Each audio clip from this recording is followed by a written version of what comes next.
we've got to get ready to go play some golf. We're heading over to start our round.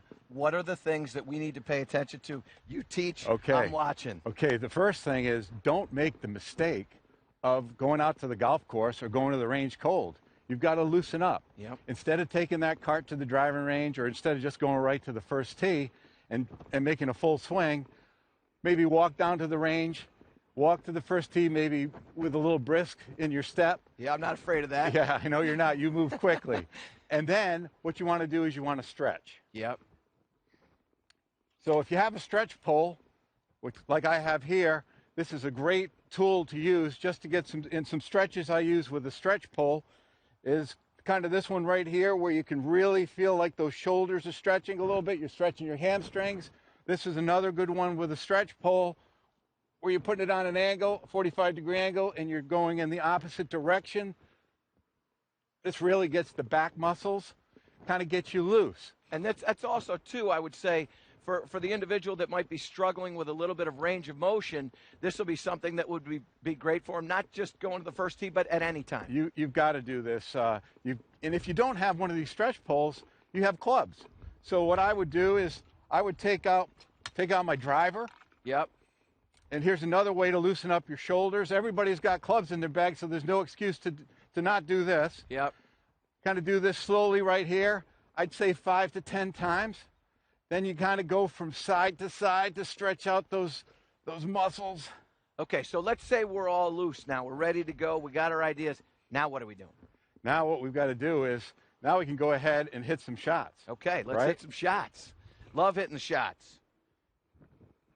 You've got a couple of things that you want to share that are important with hitting the shots properly, right? And maybe before we hit the shots, maybe what we should do is talk about moving the club a little bit quicker than we're accustomed to. Yeah, let's create some club head speed. Good so idea. The drill that I would use to create speed would be to take the club, turn it upside down. I call it the swoosh drill. Yep.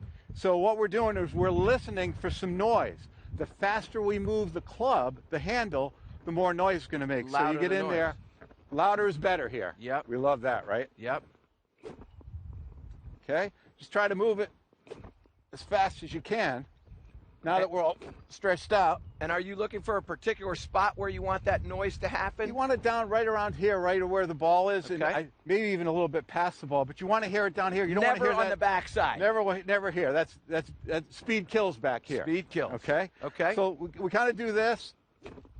Then we can go ahead and hit some shots. Okay. Okay.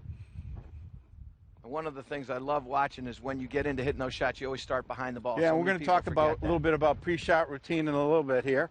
So get in here, get set, and try to make some noise. Beautiful. Okay?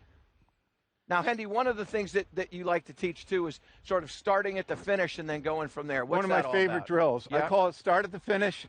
I think I probably learned it from George Knudsen reading his book, but Great this is, book. we talk about balance all the time. We talk about speed, we want balance, we want centeredness of hit, but as far as balance goes, the drill that I use, and you can probably see it down the line here, is a lot of times I tell my students you're entitled to one practice swing. Yep.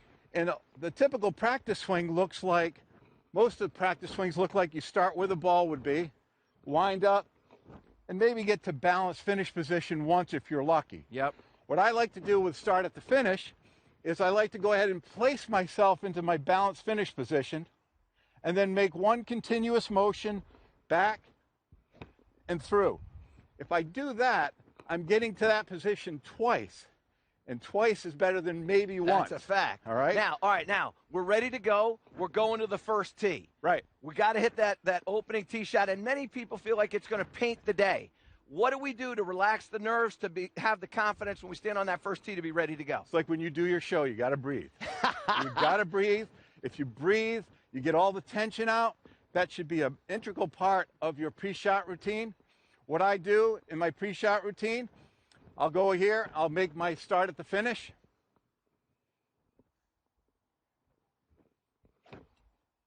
Okay, there it is. Now I get back here, I breathe, I sight my target, get up to the ball, and all I'm thinking about doing right here is going to finish. That's going to hit my tree. That was, in a word, tremendy. Thanks, Michael. Hey, I appreciate you coming on. Well done. Thank you so much. Yeah.